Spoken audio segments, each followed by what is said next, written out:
Bismillahirrahmanirrahim. Assalamualaikum warahmatullahi wabarakatuh. Alhamdulillahirabbil alamin wal 'aqibatu lil muttaqin wala 'udwana illa 'alal zalimin. Salatu wassalamu ala khairi khalqillahi sayyidina Muhammadin wa ala alihi wa sahbihi ajma'in wa man tabi'ahum bi ihsanin ila yaumiddin wa alina ma'ahum wa fihim bi rahmatika ya arhamar rahimin. Amin ya rabbal alamin. Rabbi shrah li sadri wa yassir li amri wa hlul 'uqdatam min lisani yafqahu qawli.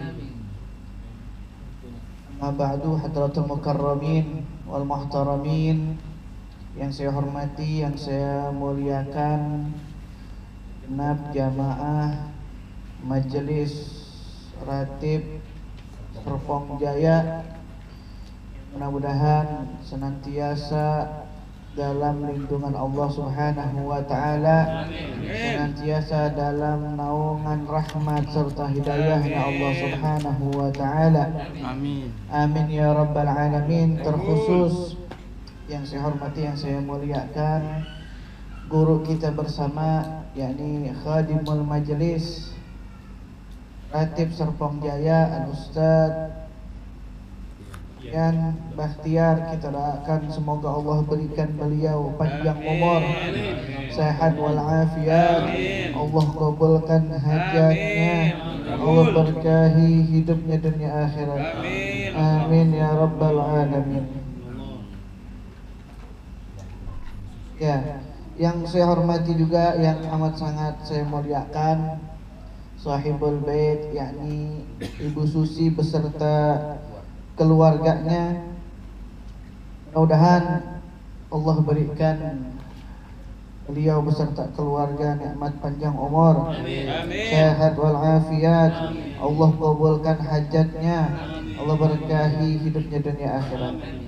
Amin ya rabbal alamin. Alhamdulillah, setelah sekian lama kita kagak jumpa, ya Allah, akhirnya kerinduan ini bisa terlepaskan di majelis ini. Alhamdulillah. Terakhir pertemuan kita di mana? Di baitnya Syekh ya? Hah? Ya.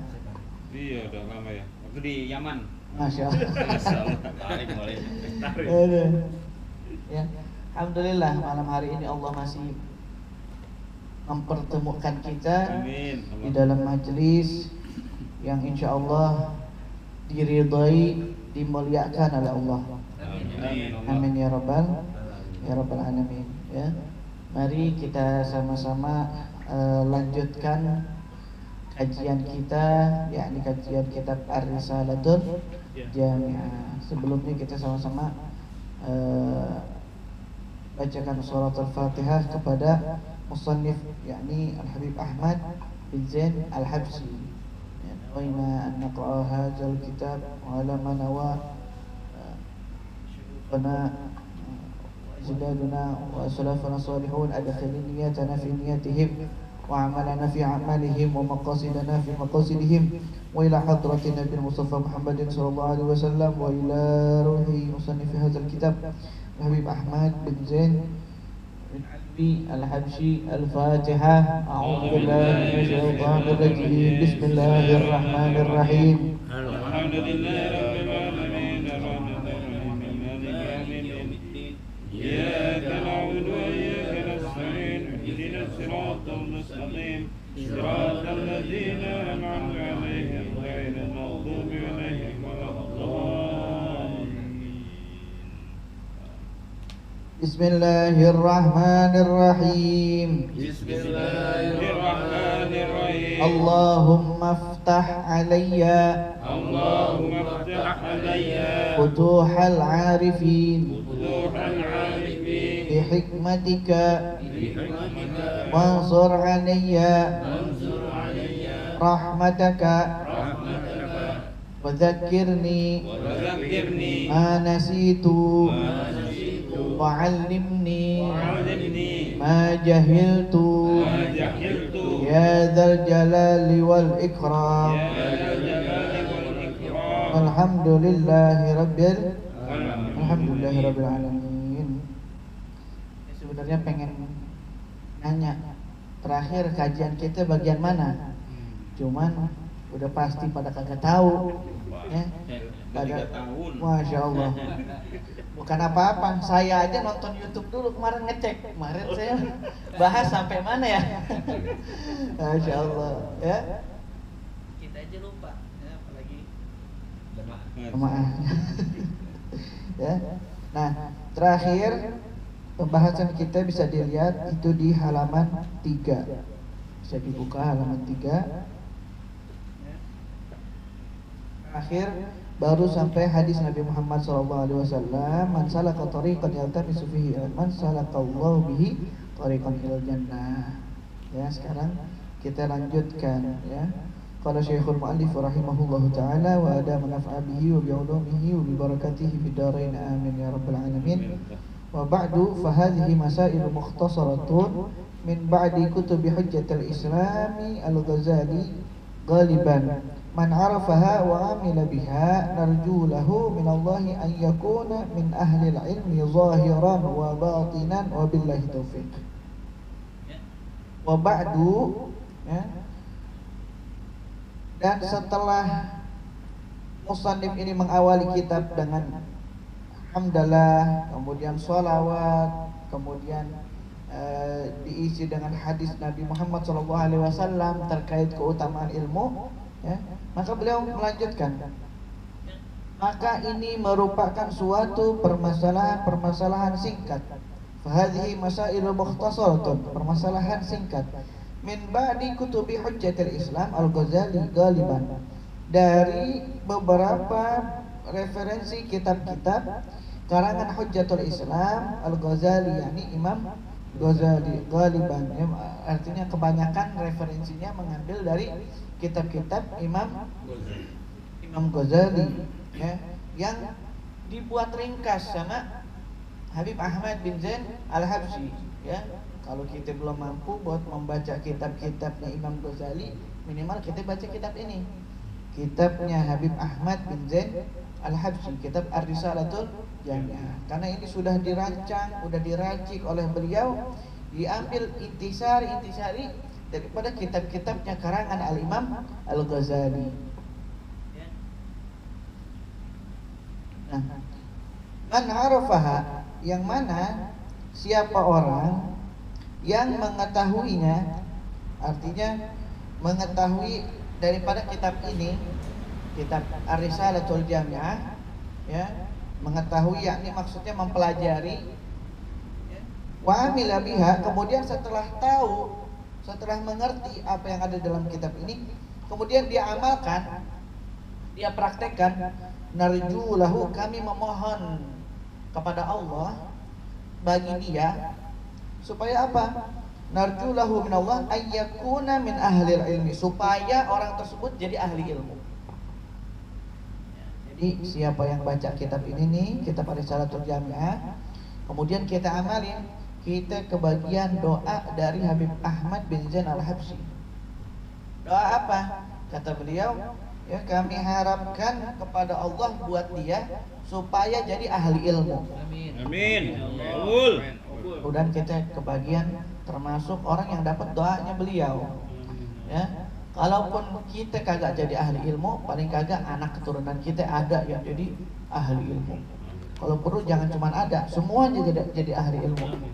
Amin ya rabbal Amin. ya rabbal alamin, ya. Bahkan bukan itu, min ahli ilmi zahiran wa batinan, jadi ahli ilmu zahir batin. Ahmad bin Zain Al-Habsyi mengharapkan itu. Bagi siapa? Bagi siapa yang mengetahui kitab ini dan mengamalkannya.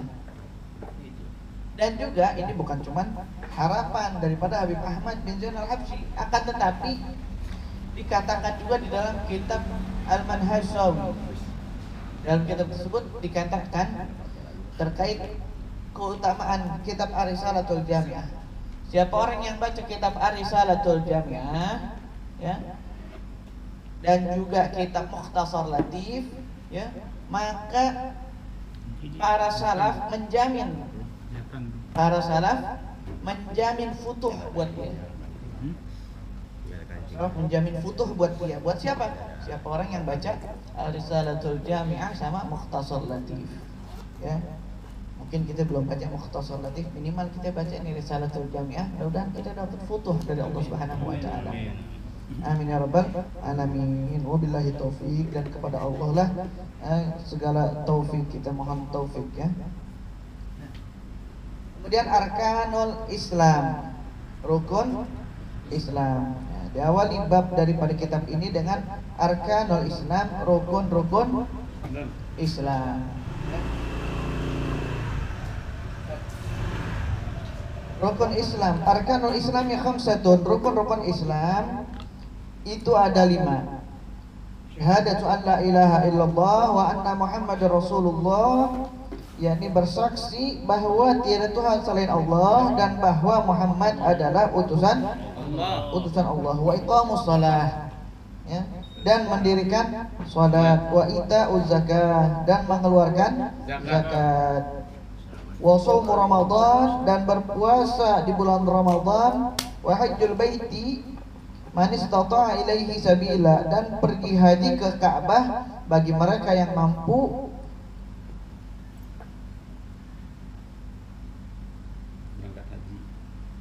Al-ikhlas wa tasdiq, ya, dengan keikhlasan dan kebenaran. Faman lam yakun mukhlisan fahuwa munafiq. Barang siapa yang tidak berikhlas, maka dia adalah orang yang munafik. Wa man lam yakun musaddiqan biqalbihi fahuwa kafir. Dan barang siapa yang tidak membenarkan dalam hatinya, maka dialah orang yang kafir, ya. Nah, ini kita awali pembahasan ini di dalam kitab Ar-Risalatul Jami'ah, yakni dibuka dengan bab yang pertama, yakni arkanul Islam, rukun-rukun Islam, ya. Ada apa enggak ini rukun Islam? Hah? Ya, mudah-mudahan malu udah tua. Masya Allah, ya. Nah, rukun Islam, ya, ini merupakan asas, dasar yang perlu kita ketahui, ya. Bukan cuma kita, kalau bisa keluarga kita pantau, kita perhatiin. Jangan sampai di antara kita mengaku agama Islam tapi kagak tahu, kagak hafal rukun Islam, ya. Nah, rukun Islam yang pertama yakni syahadatu an la ilaha illallah, bersaksi bahwa tiada Tuhan selain Allah. Nah, sebelum dibahas hal tersebut, saya mau mengutip daripada salah satu riwayat hadis Nabi Muhammad sallallahu alaihi wasallam. Di dalam salah satu hadisnya Nabi Muhammad sallallahu alaihi wasallam mengurai daripada rukun Islam dengan sebutan bunyal Islamu ala khamsin. Islam dibangun dengan 5. Artinya rukun Islam yang 5 ini sama Nabi Muhammad diperumpamakan, diibaratkan seperti bangunan. Diibaratkan seperti bangunan. Kalau seperti bangunan, maka yang 5 itu, ya, di dalam ibarat sebuah bangunan itu apa aja komposisinya. Nah, ini kita bakal bahas, ya. Nah, yang pertama yakni syahadatu an la ilaha illallah wa anna Muhammadar Rasulullah, yakni bersaksi bahwa tiada Tuhan selain Allah dan Nabi Muhammad yakni adalah utusan Allah, ya. Syahadatu an la ilaha illallah wa anna Muhammadar Rasulullah, ya. Kalimatnya asyhadu an la ilaha illallah wa asyhadu anna Muhammadar Rasulullah itu merupakan namanya 2 kalimat syahadat. Jadi kalimat syahadatnya ada 2. Yang pertama namanya syahadat tauhid. Asyhadu an la ilaha illallah. Aku bersaksi bahwa tiada Tuhan selain Allah. Ya, yang kedua, syahadat yang kedua namanya syahadat Rasul. Apa bunyi kalimatnya? Wa asyhadu anna Muhammadan Rasulullah, dan aku bersaksi bahwa Nabi Muhammad adalah utusan Allah. Nah, syahadat di dalam sebuah bangunan diibaratkan seperti pondasi. Apa? Pondasi. Yang mana kita kalau mau membangun sebuah bangunan tanpa ada pondasi kagak bakal bangun, nggak bakal berdiri. Berarti setinggi-tingginya bangunan kalau kagak ada pondasinya di toel bakal rubuh. Betul nggak? Betul. Maka demikian juga kita di dalam beramal soleh, di dalam beribadah, tanpa ada pondasi di dalam ibadah kita, yakni syahadat, ya, maka ibadah kita jadi cuma-cuma. Apa maksudnya? Syahadat adalah gerbang membuka seseorang di dalam kesahannya, di dalam beragama Islam. Syahadat, ya, kalau orangnya memang mulanya bukan muslim, ya, maka gerbang untuk masuk ke dalam agama Islam yakni dengan dua kalimat syahadat. Tanpa dia bersyahadat, biar kata itu orang baik, biar kata dia sering sedekah, biar kata dia penemu yang temuannya bermanfaat buat orang sedunia, tapi dia bukan orang Islam, gak bakalan dia amal dia itu bermanfaat buat dia di akhirat. Makanya kita harus yakini, kita harus beriman bahwasanya kelak nanti surga Allah persiapkan cuma buat orang Islam. Nanti yang di surga semuanya yakni orang Islam. Neraka tempatnya orang kafir. Ya, di dalam Nazam Syu'bul Iman dikatakan wa bi anna marji'a kafirin wa bi anna marji'a muslimin li jananihi wa bi anna marji'a kafirin li jahannam. Tempat pulangnya orang muslim ke surga, tempat pulangnya orang kafir ke neraka. Maka itu bagian daripada keimanan yang harus kita imani. Orang muslim semuanya dijamin pasti kalau memang dia meninggal dalam keadaan Islam pasti masuk surga. Ya. Walaupun mungkin ada yang mampir dulu, ya, mudah-mudahan kita yang hadir di sini kagak pakai mampir-mampir. Amin, kabul. Langsung terobos ke surga. Kabul. Ya, amin ya rabbal alamin. Tapi biar kata mampir, kalau memang meninggal dalam keadaan muslim, pasti tetap pulangnya ke surga. Yang dikatakan juga kan miftahul jannah la ilaha illallah. Jadi kalau bukan muslim, nggak bisa dia masuk surga. Nah ini pondasi, ya, dasar, ya, tanpa ada pondasi, ya, tanpa ada kesaksian, keyakinan, keimanan kepada Allah, kepada Rasulullah, ya, tidak sah keislamannya, maka sia-sia semua amalnya. Ya. Dan kesaksian ini harus komplit, gak bisa kita cuman beriman kepada Allah tanpa beriman kepada Nabi Muhammad, kagak sah. Atau sebaliknya, kita beriman sama Nabi Muhammad, gak beriman kepada Allah, nggak mungkin. Gimana caranya Nabi Muhammad aja beriman kepada Allah Subhanahu wa Ta'ala, ya? Nggak sah. Kalau cuma beriman kepada Allah, orang Nasrani gimana? Dia juga mengakui Tuhannya Allah, ya, dengan versi mereka, betul nggak? Betul. Yahudi dia juga mengakui Tuhannya Allah dengan versi mereka. Tapi apa yang bikin mereka dan kita berbeda? Keimanan kita kepada Nabi Muhammad Sallallahu Alaihi Wasallam. Kagak sah Islamnya mereka tanpa beriman kepada Nabi Muhammad Sallallahu Alaihi Wasallam.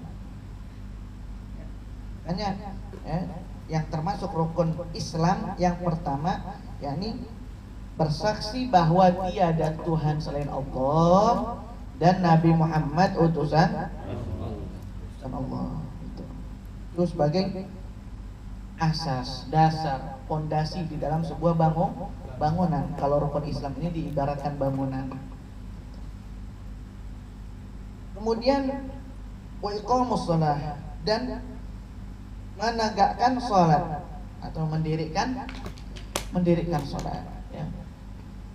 Di dalam rukun Islam, bila diibaratkan seperti bangunan, maka sholat itu apa? Sholat diibaratkan tiangnya di dalam sebuah bangunan. Makanya ada hadis mengatakan as-sholatu imaduddin. Ya, sholat itu tiangnya agama. Ya. Maka sebuah bangunan kalau kagak ada tiangnya bisa berdiri tegak nggak? Tidak. Runtuh. Runtuh.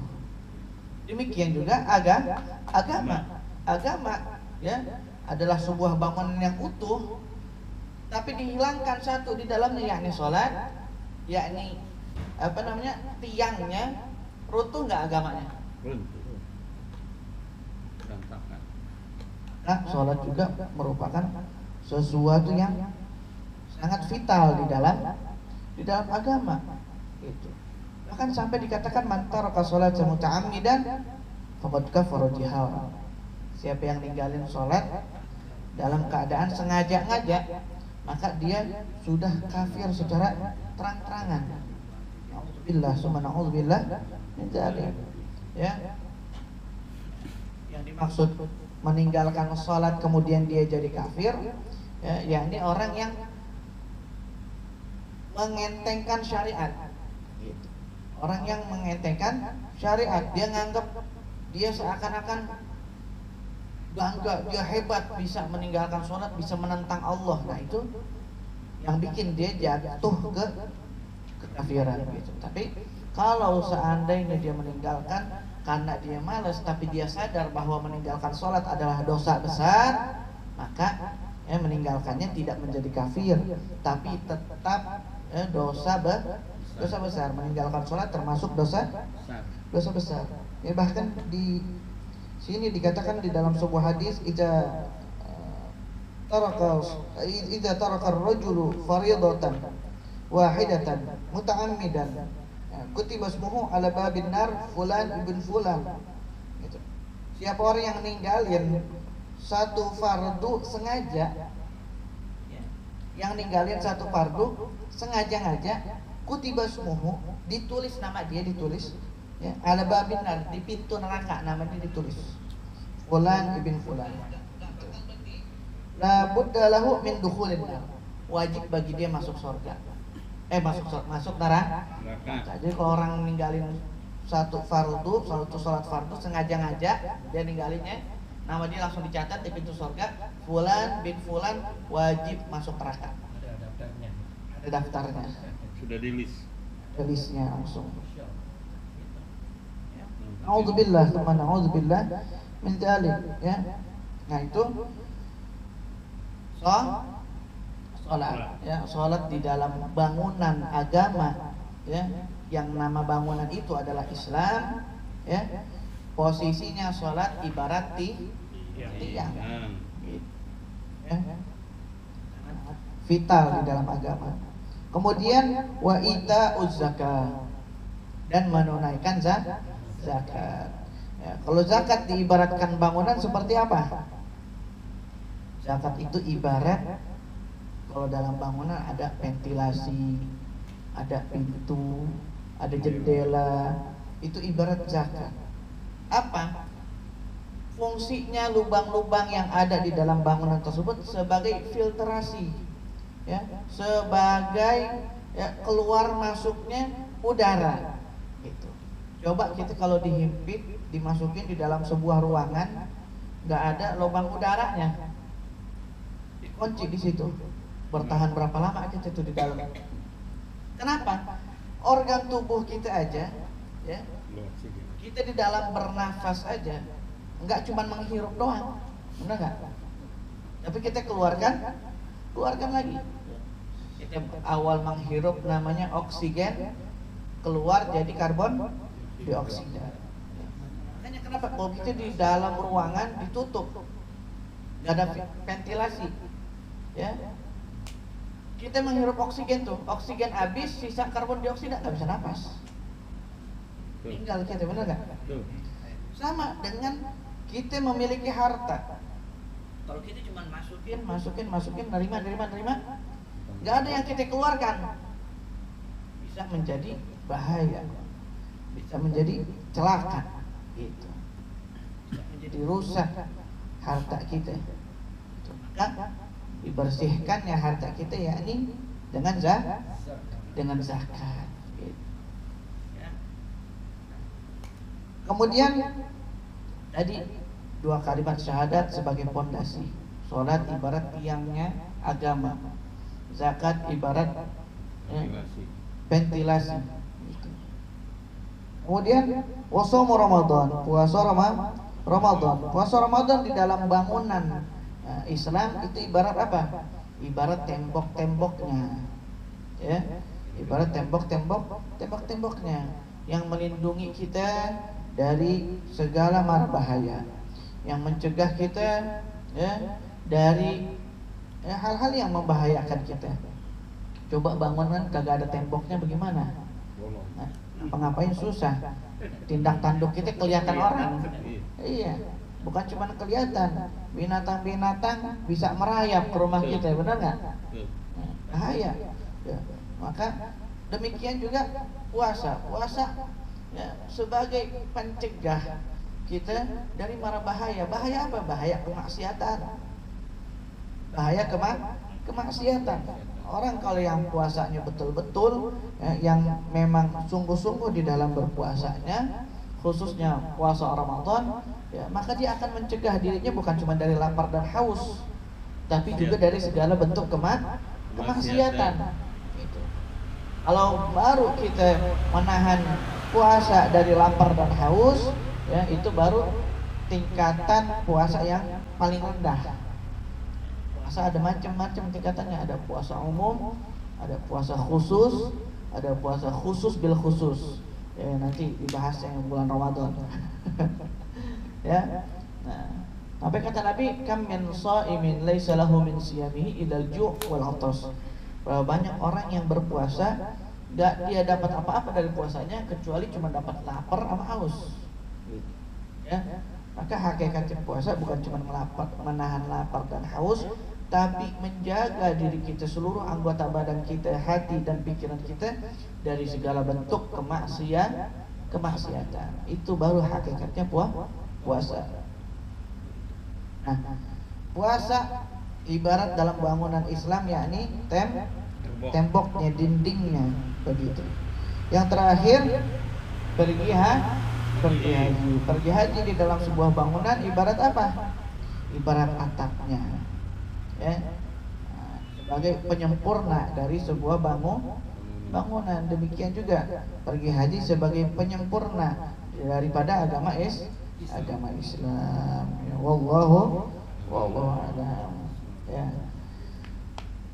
Gimana kira-kira dibuka tanya jawab? Ya, silahkan, barangkali ada yang mau bertanya. Insyaallah kalau tahu kita jawab, kagak tahu kita jawab lain waktu. Gitu. Ya, buat siapa yang mau bertanya silakan. Betul. Kalau tidak ada kita tutup dengan doa. Betul. Nah, Ada yang mau bertanya? Tidak ada. kayaknya udah pada pintar.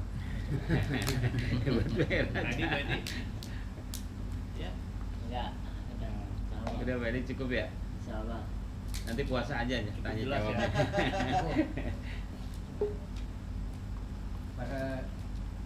Para jemaah yang dirahmati Allah Subhanahu wa taala, sebelum kita tutup ini majlis, ya, kami informasikan bahwa kita akan merayakan peringatan,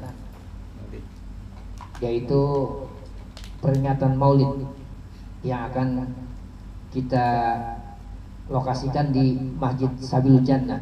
Untuk itu acara kan yaitu pada hari Sabtu besok pagi, ya.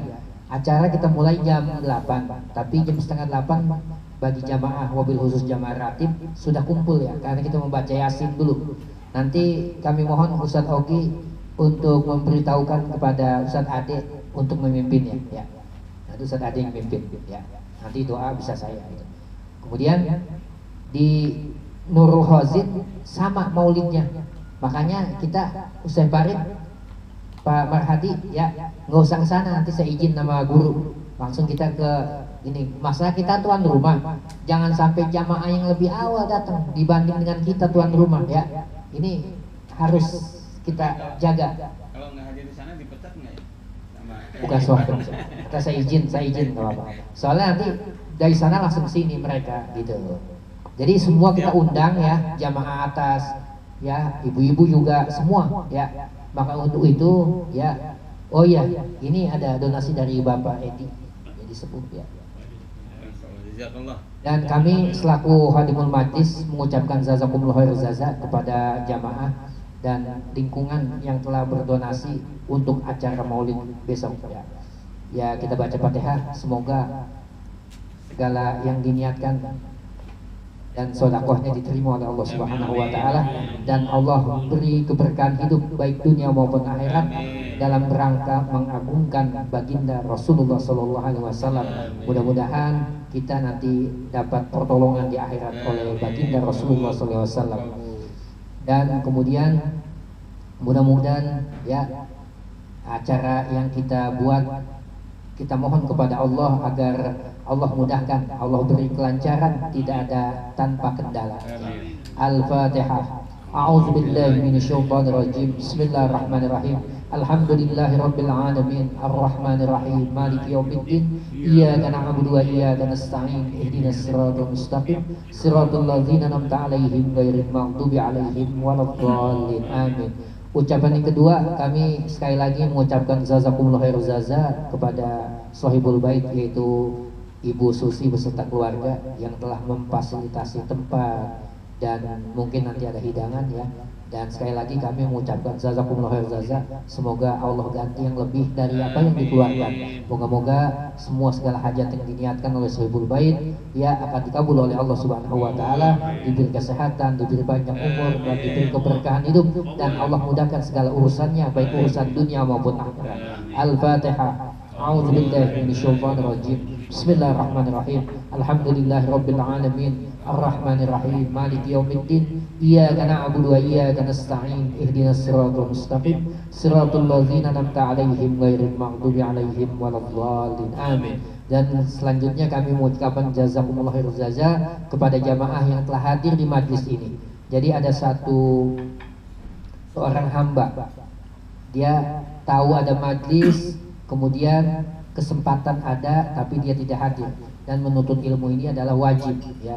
Bukan hanya di majlis ratib, di mana ada pengajian harusnya kita hadir gitu. Dan nanti ketika dia meninggal termasuk orang yang sangat menyesal karena ada kelowongan waktu, ada kesempatan tapi dia tidak hadir di majlis ilmu ya. Dan bahkan ada seorang hamba yang ketika itu minta dihidupkan, ya Rob, hidupkan saya bareng beberapa saat. Kata Allah, mau ngapain kamu? Saya akan mau wa akum minas solihin. Ya, saya akan sedekah, saya akan menjadi orang soleh. Ya, tapi kata Allah udah telat. Kemarin ngapain aja lo? Makanya untuk itu bagi kita yang sehat, ya, yang kita yang sehat ya kita manfaatkan. Dan kalau perlu kita ngajak sahabat kita. Makanya kita doakan ya saudara-saudara kita yang belum terketuk hatinya, udah ada majlis tapi belum bisa bergerak, kita doakan semoga bisa bergabung dengan kita dan mendapat hidayah ya. Amin. Untuk itu mari kita tutup dengan kafaratul majlis ya. Semoga dengan pulang dari sini kita nanti dosa-dosa kita berkurang, diampuni oleh Allah Subhanahu wa taala. Sama-sama kita tutup dengan kafaratul majlis. Subhanakallahumma wa bihamdika asyhadu an la ilaha illa anta astaghfiruka wa atubu ilaik. Akhirul kalam. Wassalamualaikum warahmatullahi wabarakatuh.